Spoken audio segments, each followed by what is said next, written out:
Eu queria compartilhar com você hoje à noite e refletir um pouco sobre coração. Como é que está seu coração? Como é que está o seu coração? Apaixonado? Duro? Quebrantado? Ensinável? Há várias maneiras que o nosso coração pode estar. E quando eu falo de coração, eu queria falar hoje sobre um coração ensinável, que a Bíblia atribui a um coração ensinável. A Bíblia atribui a um coração ensinável como a chave do sucesso. Então hoje à noite eu queria refletir com você sobre um coração ensinável como a chave do sucesso, não só na nossa vida cristã, mas em todas as áreas da nossa vida. E quando a gente fala de coração ensinável, a gente fala daquela que foi a missão de Jesus sobre a terra, e a missão que Jesus deixou para os seus discípulos sobre a terra, que é o discipulado. Jesus, ele formou um grupo de discípulos, e no momento final da sua caminhada sobre a terra, ele deu a esses discípulos uma comissão. Ele disse: agora vocês vão e façam discípulos de todas as nações, ensinando, batizando em nome do Pai, do Filho e do Espírito Santo, e ensinando a guardar todas as coisas, ou seja, tudo aquilo que eu vos tenho ensinado. E o discipulado não é uma doutrina moderna, querido, nem tampouco uma doutrina exclusiva do Novo Testamento. O discipulado, ele está presente desde o início da obra de Deus, já no tempo do Antigo Testamento. Moisés, por exemplo, ele tinha um discípulo chamado Josué, que foi quem Deus usou Moisés para prepará-lo para assumir o lugar de Josué. A relação estabelecida entre Elias e Eliseu, por exemplo, que a Bíblia diz que quando Elias vai partir, ele joga a sua capa, que representava a sua liderança, representava a continuidade do seu ministério, sobre Eliseu. Então, várias relações na Bíblia descreve a relação de discipulado e esclarece o princípio que eu queria abordar com você hoje à noite. E aí vem a grande pergunta: o que é discipulado? E eu vejo o discipulado, queridos, em primeiro lugar, como um mandamento inegociável de Deus para o seu povo. Eu vejo o discipulado como uma missão dada por Jesus para a sua igreja, para os seus discípulos, diante do qual nós só temos uma opção de resposta: obediência pronta e restrita.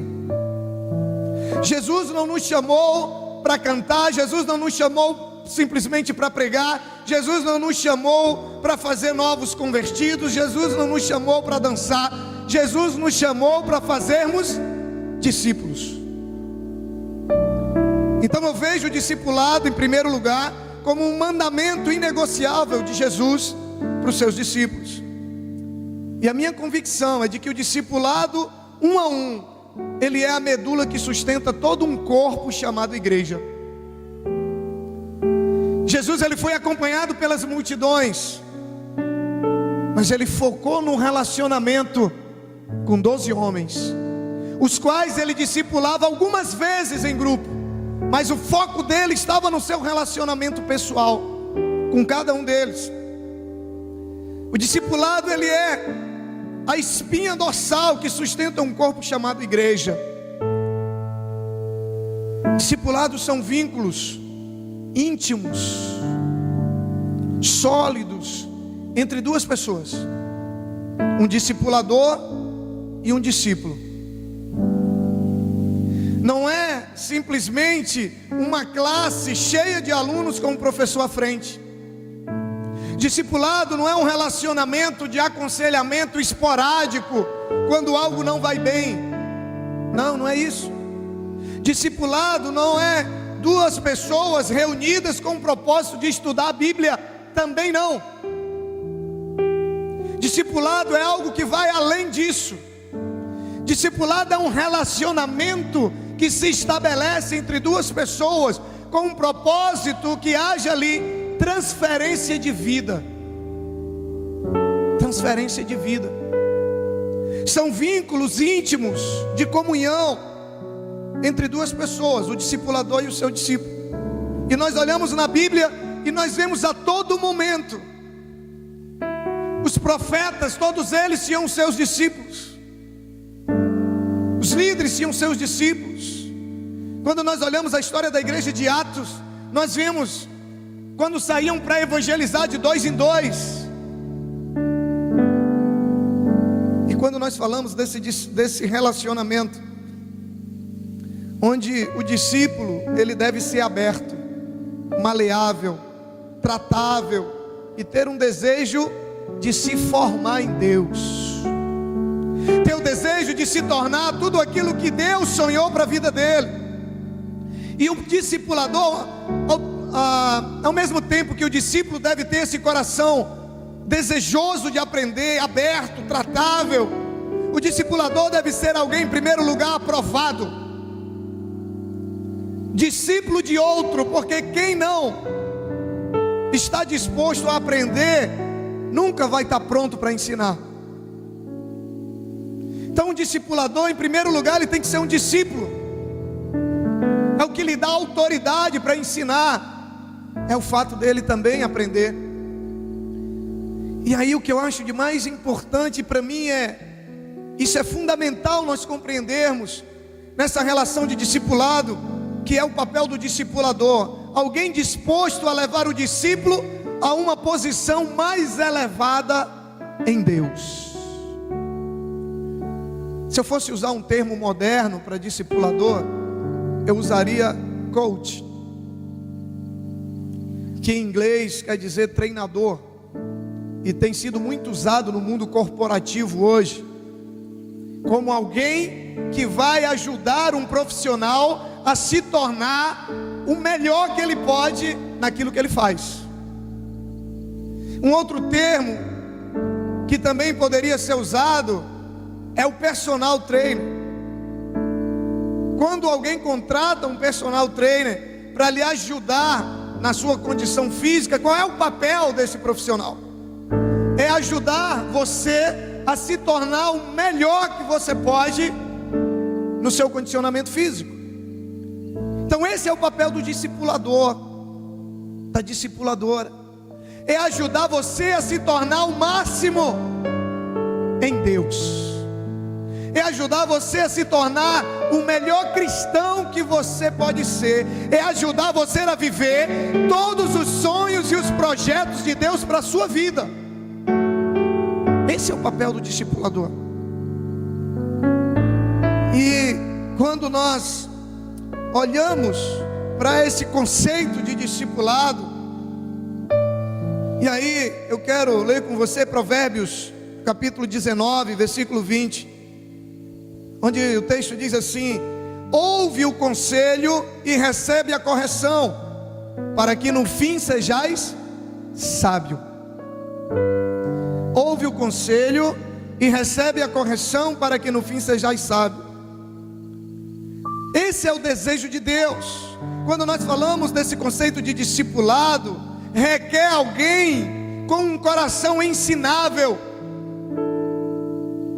Alguém com um coração ensinável, alguém disposto a aprender, alguém consciente de que ainda não sabe tudo, alguém que está comprometido com o seu crescimento em Deus,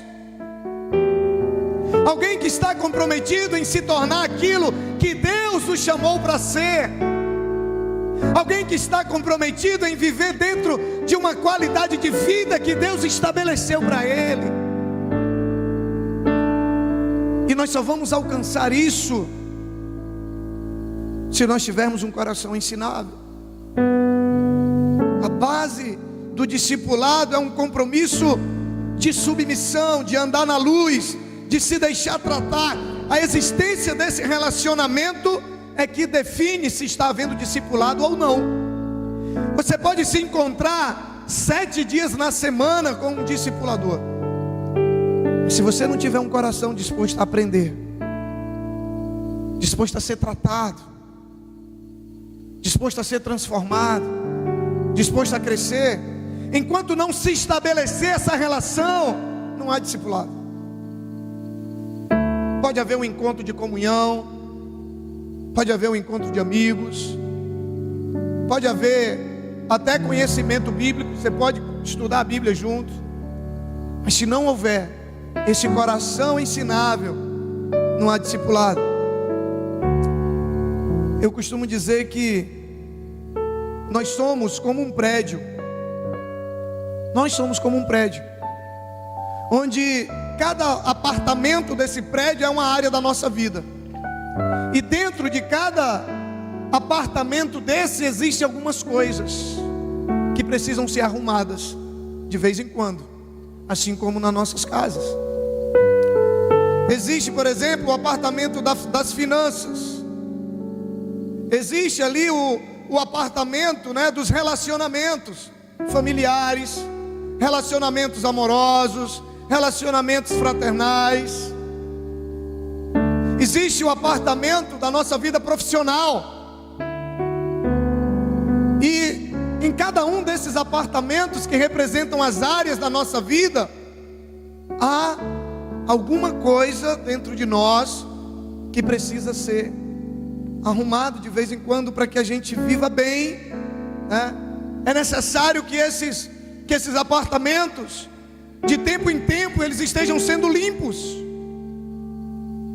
Eles estejam sendo limpos, arejados, que eles estejam sendo iluminados adequadamente, para que a gente tenha uma qualidade de vida verdadeiramente da maneira que Deus sonhou que nós tivéssemos. É assim que nós somos. Todos nós, queridos, eu, você, o irmão que está aí do seu lado, todos nós temos áreas ainda na nossa vida que não estão 100% reformadas.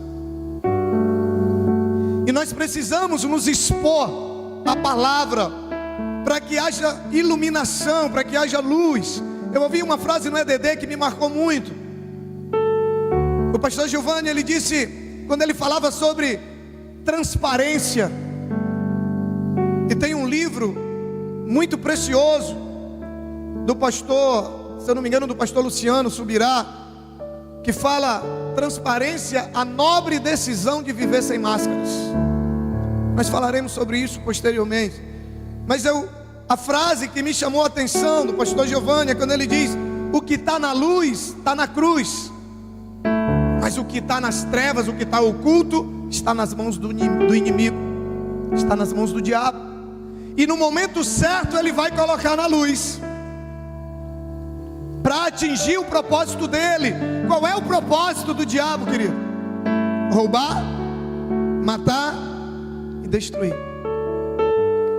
O que está na luz está na cruz. O que está nas trevas, ou seja, na escuridão, que ninguém vê, que ninguém sabe, está nas mãos do diabo. E uma hora ele vai trazer para a luz, no momento certo para ele, para atingir o propósito dele. Por isso é necessário que haja um coração ensinável, porque quando há um coração ensinável, há transparência. Há transparência. Em todo esse processo nós precisamos manter um coração ensinável, para aprender de Deus a maneira certa de organizar, de arejar, de limpar os apartamentos desse prédio que é a nossa vida.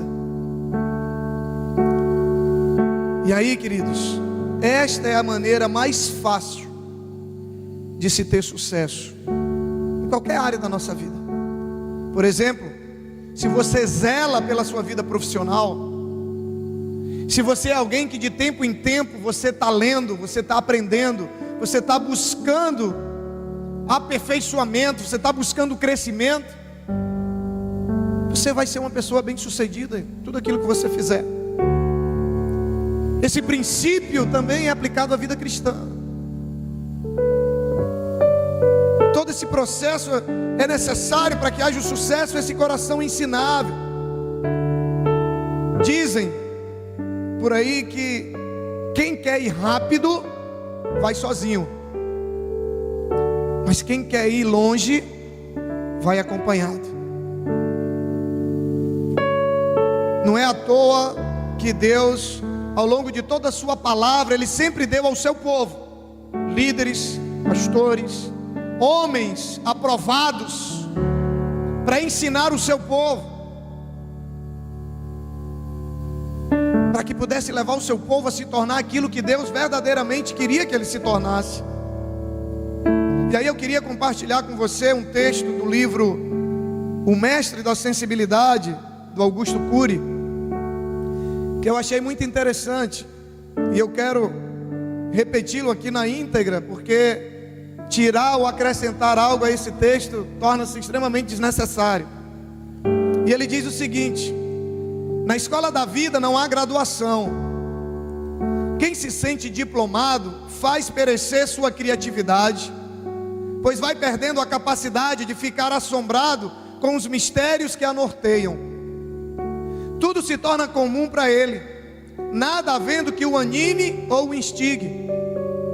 Na escola da vida, o melhor aluno não é aquele que tem consciência de quanto sabe, mas de quanto não sabe. Não é aquele que proclama sua perfeição, mas o que reconhece as suas limitações. Não é aquele que proclama sua força, mas o que educa a sua sensibilidade.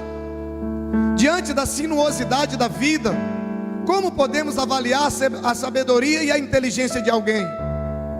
Quando o sucesso lhe bate a porta ou quando enfrenta o caos? Na escola da vida, o melhor aluno não é aquele que tem consciência de quanto sabe, mas de quanto não sabe.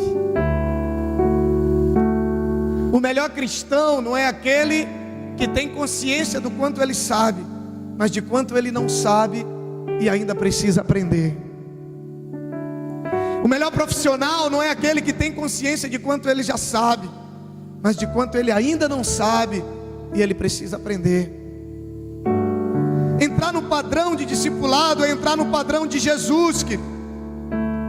Deixa eu dizer uma coisa para você: discipulado não é para crente. Diga para o seu irmão aí, sua irmã que está do seu lado, diga para o seu vizinho aí, diga: discipulado não é para crente. Pode dizer. Diga para ele, diga: discipulado é para cristão. Mas peraí, pastor, crente não é cristão? Não. Você sabia disso? A Bíblia diz, Tiago 2,19, diz assim, ó: você crê que existe um só Deus? Tiago pergunta. Muito bem. Até mesmo os demônios creem e tremem, ou estremecem em algumas traduções. O que é uma pessoa crente, querido? É alguém que crê em alguma coisa. A Bíblia diz que até os demônios creem e estremecem. Mas qual é a diferença de um crente para um cristão? Os demônios creem e estremecem, mas não obedecem.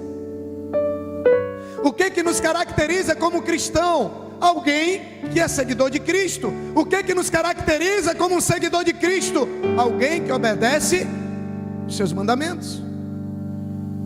Então discipulado não é para crente.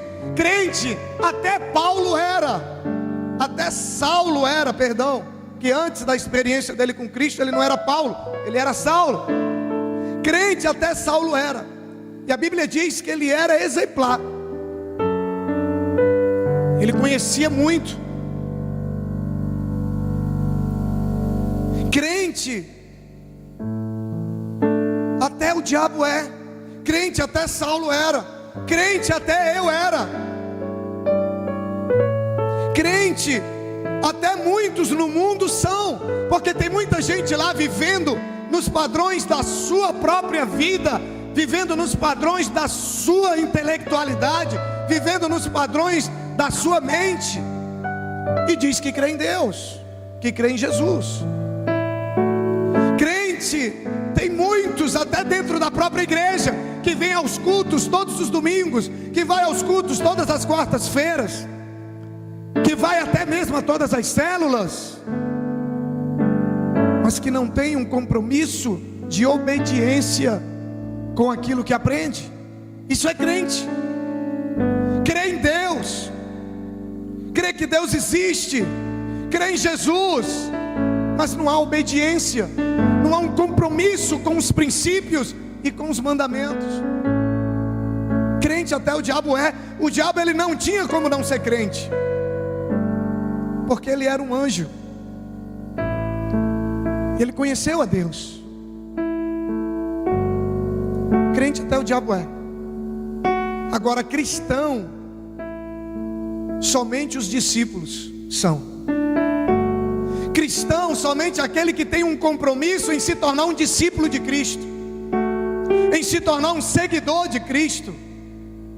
Aí sim, no discipulado nós somos desafiados a viver uma vida de desprendimento. No discipulado nós somos desafiados a viver uma vida de renúncia do nosso próprio eu,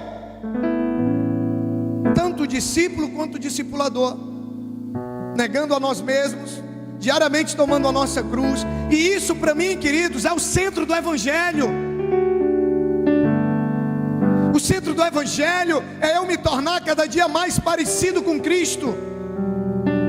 Quando Jesus mandou os discípulos fazerem discípulos, Ele estava dizendo assim: eu gerei vocês segundo a minha imagem e semelhança, agora vão e façam discípulos. E Paulo, ele diz num determinado momento, ele diz assim para os seus discípulos, ele diz: sedes meus imitadores, assim como eu sou de Cristo.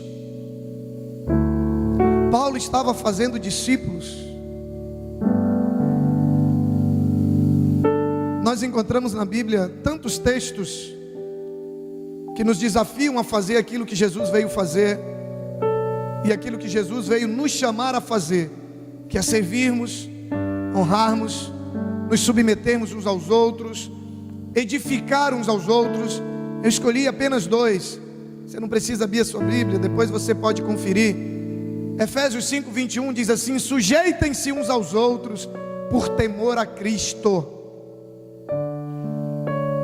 Então, discipulado é para quem teme a Jesus, para quem teme errar, para quem teme cair. Na mensagem que eu preguei recentemente sobre o perigo de andarmos sozinhos, e a gente fala sobre o texto quando Jesus disse: é melhor serem dois do que um, porque se algum cair, tem quem o levante. Discipulado é para quem não quer ficar caído, é para quem quer ter alguém do lado, é para quem quer crescer. 1 Tessalonicenses 5:11 diz assim: por isso, exortem-se e edifiquem-se uns aos outros. Edificar uns aos outros, compromisso comigo, com o meu crescimento, mas compromisso com o crescimento do irmão, em me disponibilizar para ensinar a ele aquilo que eu já aprendi. Meu Deus, isso é igreja. Isso é igreja. Eu não estou comprometido somente comigo. Estar comprometido com o meu crescimento é o primeiro passo. Me tornar um discípulo é o primeiro passo. Mas tem que haver um compromisso meu com o crescimento do meu irmão. Edifiquem-se uns aos outros, ensinem uns aos outros. Isso é evangelho. Individualismo não tem nada a ver com o evangelho. Egoísmo não tem nada a ver com o evangelho. A ênfase não está no quanto de unção, de revelação, de autoridade eu tenho ou eu deixo de ter, mas no quanto eu estou disposto a abrir mão para me aprender, o quanto eu estou disposto a abrir mão de algo para me ensinar alguém. Convite para se tornar discípulo é o convite para a humilhação, querido. O esvaziar-se de si mesmo, esvaziar-se das nossas concepções, esvaziar-se das nossas verdades, que muitas vezes são muito fortes em nós, e passar a viver pela verdade de Cristo, crescer e se tornar aquilo que Deus realmente sonhou que nós nos tornássemos. Mas por que renunciar? Por quê? Porque é o caminho apresentado por Deus para a eternidade. É o caminho da humilhação, é o caminho da renúncia, não é o caminho da exaltação. Nós vemos hoje, meu Deus, as pessoas procurando o Evangelho como um caminho da exaltação, enquanto que Jesus nos trouxe ele como caminho da humilhação. Discipulado, ele é aparentemente uma perda, sabe?